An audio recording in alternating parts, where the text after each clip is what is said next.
Assalamualaikum warahmatullahi wabarakatuh. Bismillahirrahmanirrahim. Alhamdulillah wassalatu wassalamu ala Rasulillah wa ala alihi wa mawala. Bapak Ibu yang hadir yang dirahmati Allah, kita buka panjang kita dengan bacaan surah Al-Fatihah. Ila hadratin Nabi Mustafa Muhammad sallallahu alaihi wasallam wa ala alihi wasallam wa li abaina wa matina wa masyukhina wal jami'ar muslimat wal mu'minin minat. Saya Imam Tajidin bin Abdul Askan itu manisni di teranggar majlis sini basbam dan al-Fatihah. A'udzubillahi minasyaitonir rajim. Bismillahirrahmanirrahim. Alhamdulillahirabbil alamin arrahmanir rahim maliki yaumiddin. Iyyaka na'budu wa iyyaka nasta'in. Ihdinas siratal mustaqim. Shiratal ladzina an'amta 'alaihim ghairil maghdubi 'alaihim waladdallin.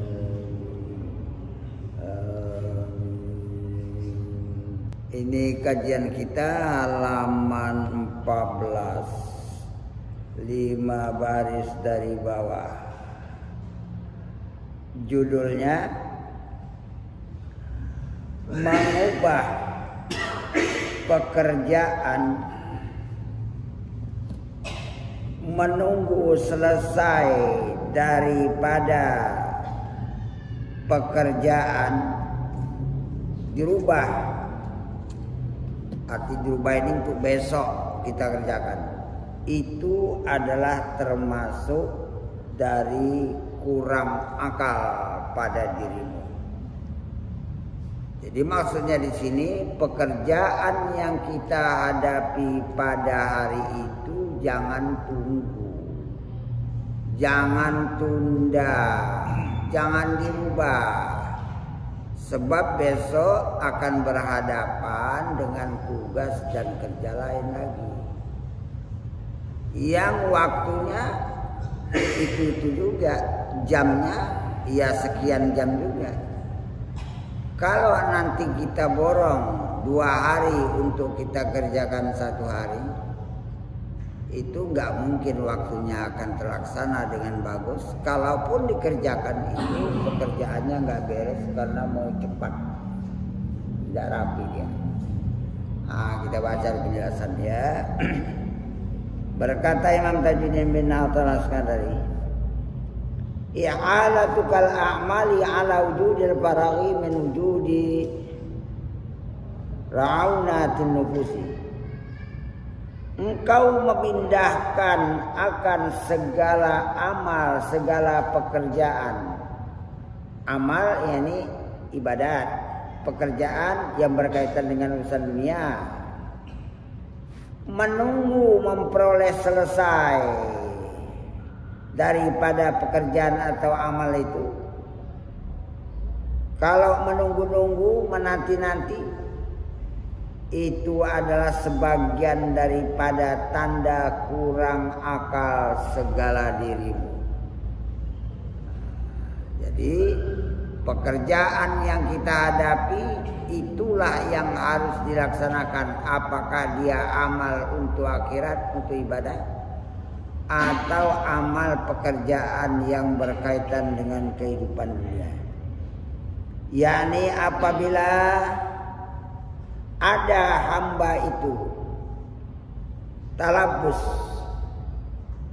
ya ini dua pekerjaan yang bertepatan, timbullah keraguan yang mana aku bikin ini daripada segala pekerjaan hal dunianya, dan adalah baginya itu dalam segala halnya itu sibuk dengan yang menghalanginya daripada memperbuat amal yang saleh, daripada segala pekerjaan akhirat, dan dia memindahkan yang demikian itu, amal yang saleh itu, atas mencari selesainya pekerjaan dunia. Tunggulah, ini belum siap pekerjaanku ini. Zuhur telah masuk, asar telah masuk. Tunggu dulu, pekerjaanku masih banyak. Nanti kalau udah selesai aku mengerjakan pekerjaanku, baru aku sholat. Nah, kalau yang macam gini orangnya itu menunjukkan akalnya itu kurang. Akalnya itu kurang sempurna. Akalnya itu tidak cerdas memikirkan kehidupan untuk persiapan akhirat. Karena dikuasai oleh nafsu yang ingin selesai di dalam mengerjakan urusan dunianya. Nah, itu maka dikatakan kurang berakal dia. Dan memindahkan yang demikian itu, menanti, menunggu selesainya urusan pekerjaan dunianya, maka katanya dalam hati, nanti apabila aku sudah selesai dari pekerjaanku, aku pun nanti berbuat ibadat. Itu ya dalam hatinya. Kalau yang macam inilah perkataan hatinya, itu menunjukkan dia tanda kurang berakal pada dirinya, yaitu satu bagian daripada bagian urusan ahmak. Apa ahmak? Pikirannya, akalnya tumpu, tidak berkembang, tertumpu pada suatu pekerjaan saja, tidak memikirkan akibat untuk ke depan, terhenti di dalam pekerjaan, satu pekerjaan saja, seakan-akan pikiran itu ahmak, yakni bodoh, terdiam, terhenti, namanya ahmak. Dan soal ahmak ini ada beberapa perkara yang masuk dalam kelompok ahmak. Pertama, melebihkan urusan dunia atas pekerjaan akhirat, itu ahmak. Dan tiadalah yang demikian itu daripada pekerjaan segala orang mukmin yang berakal. Kalau macam ini, yaitu menyalahi daripada yang dituntut oleh syarak, yang dituntut oleh Allah, yang dituntut oleh agama daripadanya, seperti firman Allah Ta'ala, bal tu'thirunal hayatad dunya, tetapi mereka lebih mengutamakan kehidupan dunia, sehingga urusan akhirat kalah, tertinggal, dan mungkin saja tidak dapat dikerjakan karena waktu berjalan terus, sehingga akhirat itu kalah.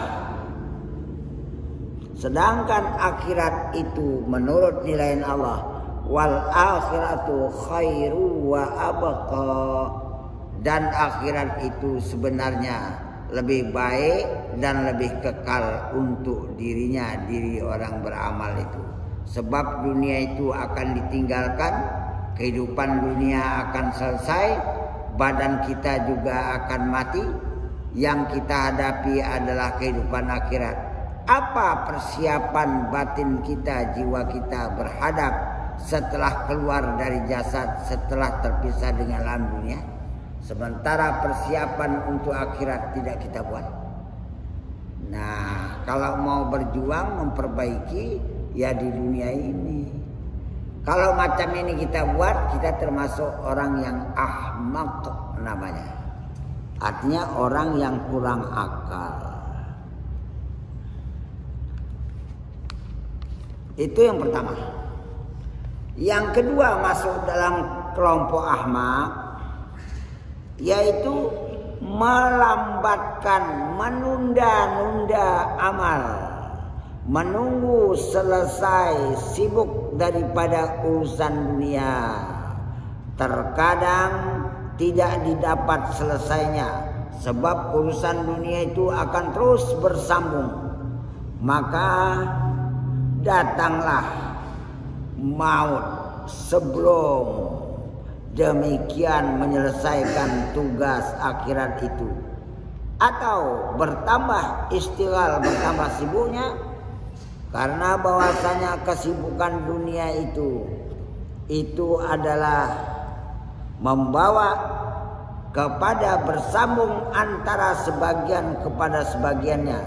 Seperti yang dikata orang, maka tidaklah atas seseorang daripada dunia itu selesai akan hajatnya dan tidak berkesudahan segala hajatnya, melainkan bersambung daripada suatu hajat menuju kepada suatu hajat lainnya. Tak habis. Kapan kita melaksanakan pekerjaan akhirat? Persiapan untuk pulang kapan? Ini Ahmad juga masuk kelompok.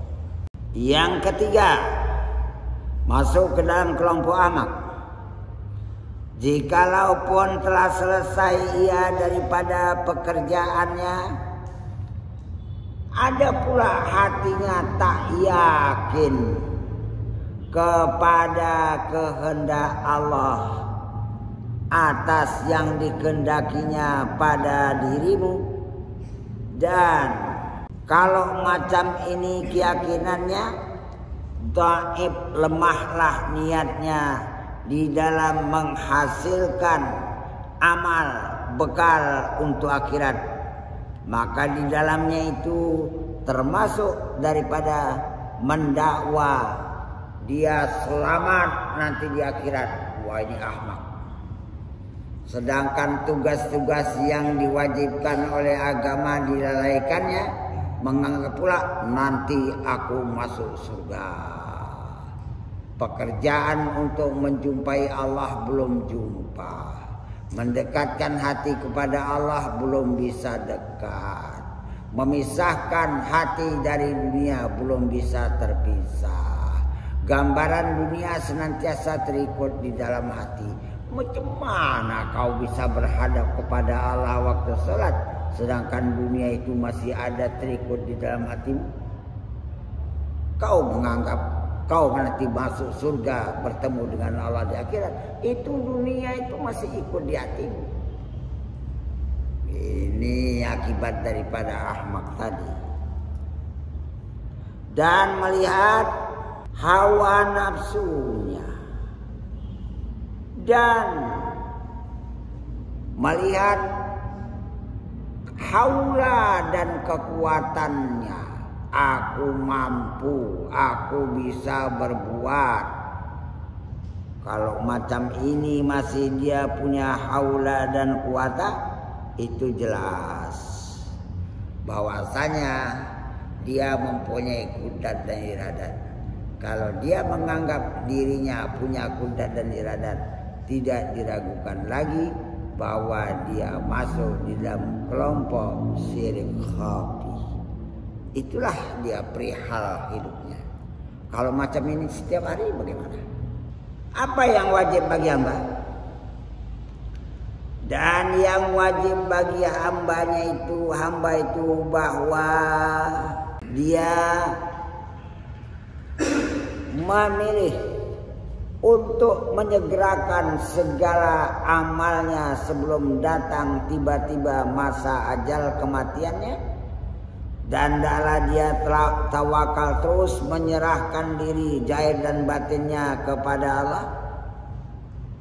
Semoga Allah itu memudahkan atas pekerjaannya yang dihadapi dan memutuskan daripadanya tiap-tiap hal hati daripada segala ahwal hal hatinya yang bertautan dengan dunia. Dunia tetap ada mengikut, tapi hal hati yang terhenti kepada dunia ini harus diluruskan.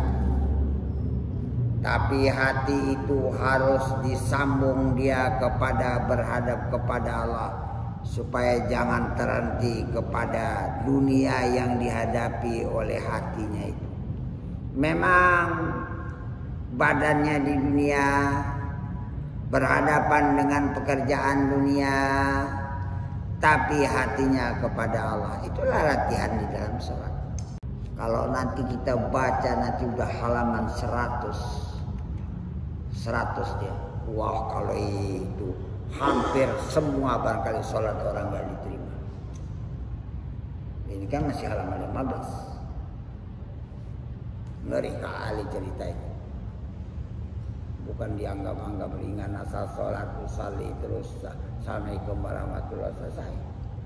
Ya, coba nanti kita baca kok sampai ke sana panjang umurnya.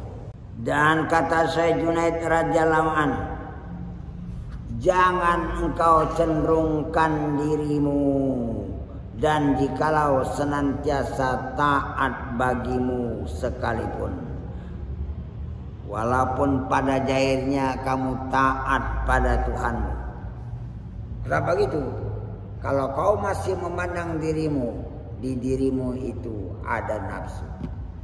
Tapi kalau nafsu, aku nafsu itu udah keluar dari diri, maka dirimu itu diambil alih oleh urusan Allah. Wa may yatawakkal 'alallah fahuwa hasbuh. Sekarang masalahnya, bagaimana bisa aku keluar? Macam mana jalannya? Caranya macam mana? Yang ini yang harus nampak bagi orang yang menjalani perjalanan hatinya itu, yang macam ini nyata bagi mereka itu, terpisah dari dirinya itu.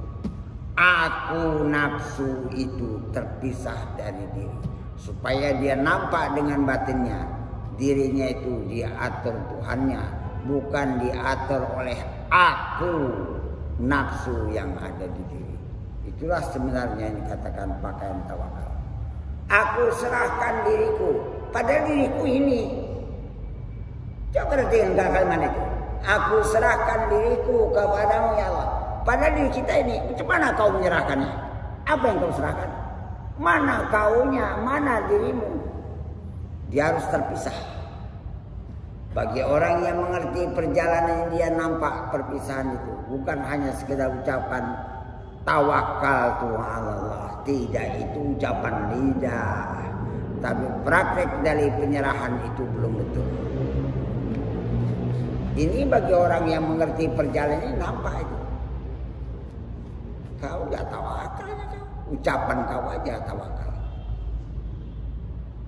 Kau kan masih di diri. Wah, di situ disaring dia. Siapa yang betul sudah tawakal, siapa yang belum?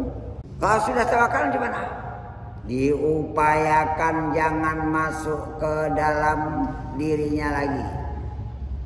Kalau aku nafsu yang sudah keluar menyerahkan dirinya itu, dirinya sudah diserahkan kepada Allah, Allah ambil alih. Ini diri biar aku yang jaga. Ini diri jaminanku. Kau yakinkan aja, udah diriku itu dalam urusanku. Jangan kau masuk lagi. Kalau kau masuk, walaupun kau bentuk taat, ujung-ujungnya kau nanti diatur oleh nafsu. Kepingin masuk surga lah, kepingin minta balas pahala lah, kepingin cari derajat yang tinggi lah dan segalanya. Maka karena itu orang yang beramal minta cari pahala, dia jahat adabnya di hadapan Allah. Enggak sadar bahwasanya badannya itu dibuat oleh Allah beramal. Kapan bisa nampak ini? Tawakal dulu. Kalau belum tawakal nggak bisa. Rasa aku itu tetap.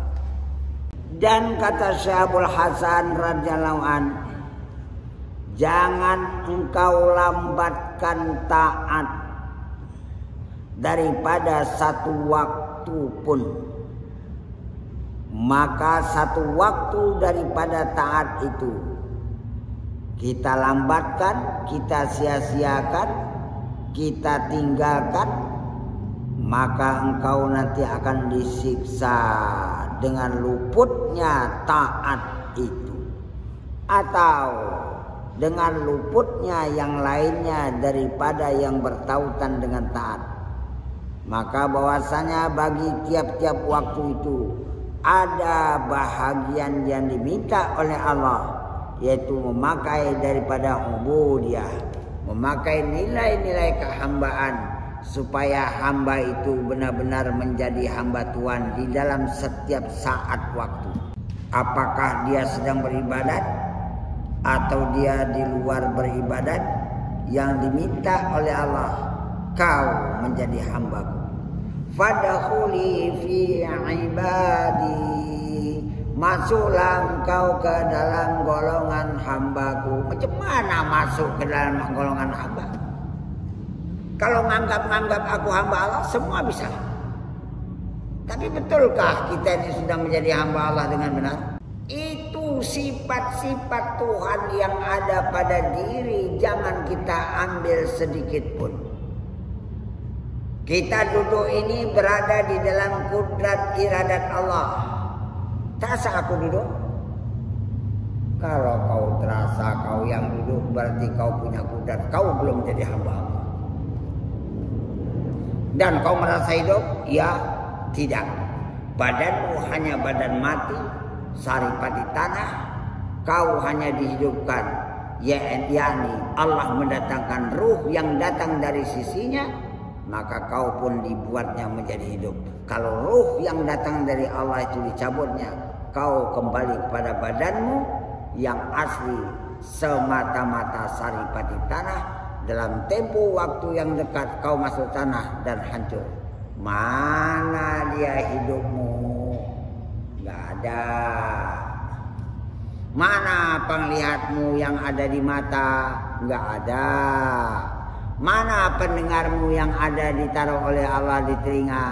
Gak ada. Mana kemampuan lidahmu yang bisa berkata-kata itu? Gak ada. Habis. Kalau bisa memakai sifat Allah ini tetap sifat Allah, tidak boleh aku sekutukan sedikit pun, kau baru jadi hamba Allah. Itulah ubudiyah.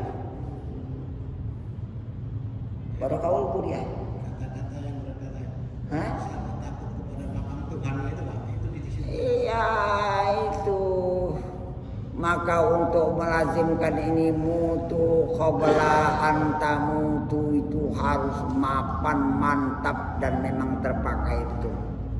Matikan diri kamu sebelum kau mati. Mana? Badanmu saripati tanah. Jangan lebih dari itu ya. Kau bergerak, kudrat iradat Allah. Kau ikut rasa kau bergerak, kau campuri hak Tuhan kau sendiri. Rasa kau yang tahu ini lantai, ini putih, ini orang, itu ilmu Allah meliputi hatimu. Ilmu Allah itu meliputi pada 7 lapis langit dan bumi, meliputi pada hatimu sekarang ini. Karena kau diliputi oleh ilmu Allah itulah seakan-akan bahasanya kau numpang tahu dengan liputan ilmu Allah, bukan ilmu. Merasa aku yang pandai, kau ambil ilmu Tuhan. Kapal menerapkan ini bisa. Ini tauhidus sifat ini. Kalau nggak betul-betul matang memakai mutu qabla anta mutu, matikan diri kamu sebelum kau mati dengan pemakaian yang benar, tidak mengambil hak Tuhan sedikit pun, baru dikatakan kau mayit yang berjalan. Wa in aradtum an tanzuru ila maitin yamshi ala wajhil ardi falyanzuru ila Abi Bakr. Kalau kalian mau melihat mayit yang berjalan di permukaan bumi, itu tengok Abu Bakar. Dia udah mutu qabla anta mutu, memang udah terpakai. Pertanyaan, apakah orang yang sudah sampai mati ini tidak punya nafsu? Nafsu tetap ada nafsu. Nafsu di situ adalah namanya syahwat. Cuman nafsu ini nggak numpang di syahwat namanya. Nanti orang di surga nggak makan itu syahwat. Zuyyina linnasi hubbus syahwat. Itu keaslian kejadian badan. Mana nafsu? Kepingin banyak, kepingin serakah, kepingin bertambah terus. Jangan berkurang, jangan direndahkan. Kalau bisa meninggi terus, ini numpang di syahwat. Itu maka nafsu itu diperangaikan dia dengan perangai jahat dan memang wataknya tidak mau bertuhan. Jadi kalau orang nanti nggak mau bertuhan, nggak mau sholat, nah itu ingat aja, dia ini telah dikuasai oleh nafsu yang numpang di syahwatnya. Kalau di surga nggak ada, langsung nggak ikut. Syahwat yang datang dari Allah semata-mata bersih. Kenapa ditaruhkan ini? Ujian. Ujian untuk kehidupan dunia, lulus atau tidak. Payah betuannya, iyalah payahlah pula. Namanya pun untuk mencari kehidupan abadi, bukan mudah. Itu namanya ubudiyah ya. Yang dikehendaki ubudiyah itu oleh hak Allah Ta'ala akan ubudiyah itu daripadamu. Supaya apa? Supaya dengan kau memakai ubudiyah itu akan berhadap langsung dengan hak rububiyah. Mana hak rububiyah? Kalau kau menjadi hamba, ada Tuhan mengaturmu. Kalau kau nggak puasa, ada kudrat Allah mengaturmu. Kalau nggak ngerti, ilmu Allah mengajarimu. Kalau engkau udah mati, Allah menghidupkanmu. Kalau lidahmu nggak bisa bercakap, Allah jahirkan kalamnya pada lidahmu. Begitu. Baru kau dikatakan mati. Menerapkan ini lama ini. Ini tauhidus sifat ini tingkatannya orang muqarrabin. Di atas dari ini namanya siddiqin. Di bawah siddiqin nabiyyin. Kalau mau kepingin berkelompok dengan Nabi, cari jalannya. Allahumma rzuqna mutaba'atan Nabi Muhammadin sallallahu alaihi wasallam. Gimana kau minta rezeki supaya ikut Nabi? Jangankan nabiin sedikit. Nabi nggak mungkin. Mukarrabin aja kau nggak dapat. Paling tidak solihin ya. Solihin saja pun menurut Syekh Abdul Qadir Jalani, kamu tidak sampai kepada derajat saleh sebelum kamu keluar daripada dipengaruhi nafsu dan hatimu tidak terpengaruh dengan dunia. Bisa? Kalau bisa baru saleh. Paling bawah. Paling bawah. Ini kepingin masuk surga. Gak sadar dia. Itu rubiah ya. Dan apabila telah engkau ketahui bahwasanya yang wajib itu hanya saja yaitu berdiri melaksanakan pada ubudiyah dalam tiap-tiap hal, dalam tiap-tiap keadaan, pagi, setengah hari, sore, malam kau terus menjadi hamba. Bukan amal ibadat yang banyak. Ibadat yang banyak pun kalau kau merasa kau yang beribadah, merasa kau orang mulia, kau enggak mulia. Bukan itu. Nilai kehambaan itu yang dipandang oleh Allah. Bukan ibadatmu yang banyak. Nanti kau beribadat, wah aku orang taat. Kau kan tinggi derajat, masuk neraka. Jadi salahnya merasa itu. Merasa aku lebihnya ini. Coba pakai betul-betul kita menjadi hamba itu macam mana? Simpulannya, kau dikuasai Tuhanmu, kau dimiliki Tuhanmu, kau diatur oleh Tuhanmu. Bisa? Kalau bisa kau jadi hamba. Kalau kau mengatur dirimu, kalau kau memiliki sesuatu, kau masih menguasai sesuatu, kau belum jadi hamba. Fadkhuli fi ibadi, kau belum masuk. Masuklah kamu ke dalam golongan hambaku. Belum. Tujuh. Seberapa dapatnya lah ini ya? Kalau perlu nanti kita ulang akan judul yang pertama nanti. La tatlub minhu an yukhrijaka min halatin. Itu ya dia.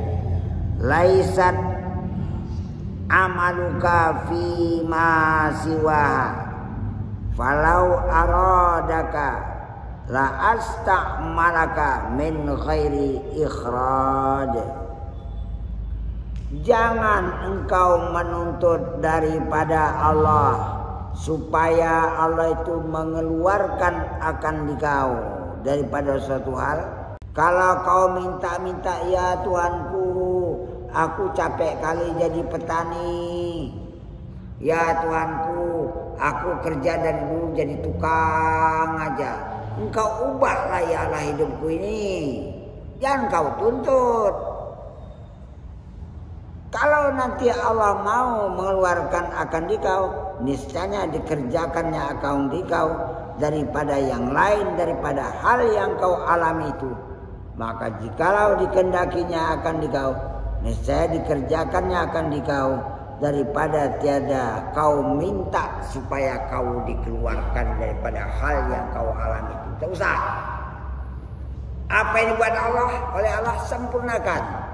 Kerjaan itu sempurnakan, adabnya itu dibaguskan. Mana yang kurang sempurna dilengkapi, yang kurang kualitasnya diperbetuli.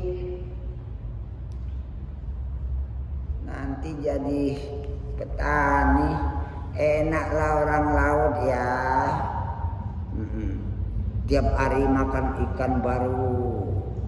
Kata orang laut, enaklah petani ya.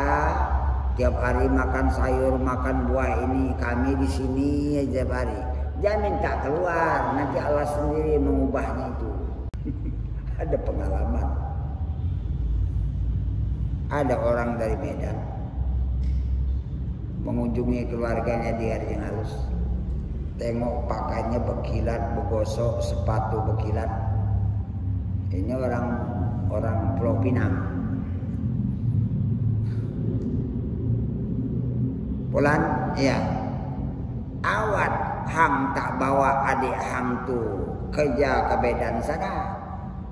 Kalau di sini kleh tu, kakinya berkapang, terjemur, lumpuh. Bawalah dia kerja. Kalau enggak, ayolah. Bawalah ke Medan. Di pabrik, dulu pabrik kecap di Jalan Sutomo. Ikutlah situ. Sampai ke situ, apa yang dihadapinya? Kacang satu koni. Kacang kuning. Botol dulu, botol-botol, enggak plastik. Botol-botol tempat kecap tuh pikul.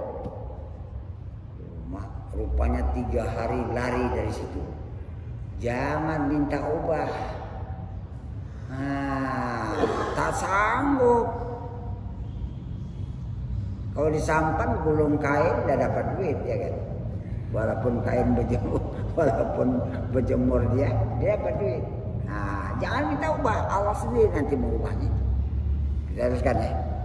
Yakni bahwasanya apabila ada seseorang itu atas dalam satu hal yang dialaminya itu rasanya tak cocok kehendaknya, adalah dia bertautan pada agama atau bertautan pada dunianya umpamanya, tapi rasanya tak cocok di hatinya. Sedangkan Allah itu membuatnya melaksanakan yang demikian yang rasanya hatinya tak cocok itu. Sedangkan Allah juga membuat waktu itu dia berada di dalam makam ibadah. Dan diberikan kesempatan Allah untuk memperbaiki kajian hatinya, badannya, untuk lebih meningkat ilmu. Kalau udah macam gini dibuat oleh Allah, jangan engkau menuntut keluar daripada demikian itu kepada makam kedudukannya lebih tinggi daripadanya, seperti makam ubudiyah. Kau belum sampai kepada ubudiyah, kau masih mujahadah, ini kalau batin. Kau masih ibadah, ini batin. Dan kau belum sampai kepada musyahadah, ini batin. Maka adalah demikian itu adalah daripada ikhtiar atas Allah Ta'ala, dan bukan ikhtiar bagimu di dalam demikian itu. Maka seyogianya jangan bagimu itu menuntut Allah keluar daripada apa yang telah ditetapkannya dengan nafsumu. Dan adalah yang demikian itu berarti memindahkan hukum waktunya. Belum sampai masanya kau ke sana, sekarang ini kutetapkan kau masih di sini dulu. Hai ya, kau masih ibadat dulu ya. Kau belum sampai kepada makam tawakal, kau belum sampai makam panah, kau belum sampai makam musyahadah, kau ibadat aja dulu. Kau berjuang terus, perbaiki terus, tambahkan ilmu, lawan nafsu malasmu. Kau masih di situ, kau belum bisa panah, itu nanti. Jangan minta pindah. Berarti kita melawan, memindahkan hukum waktunya. Dan tidak mengadakan sesuatu yang lain daripada yang telah dibuat oleh Allah Ta'ala akan dia. Seperti yang telah tersebut dahulu itu.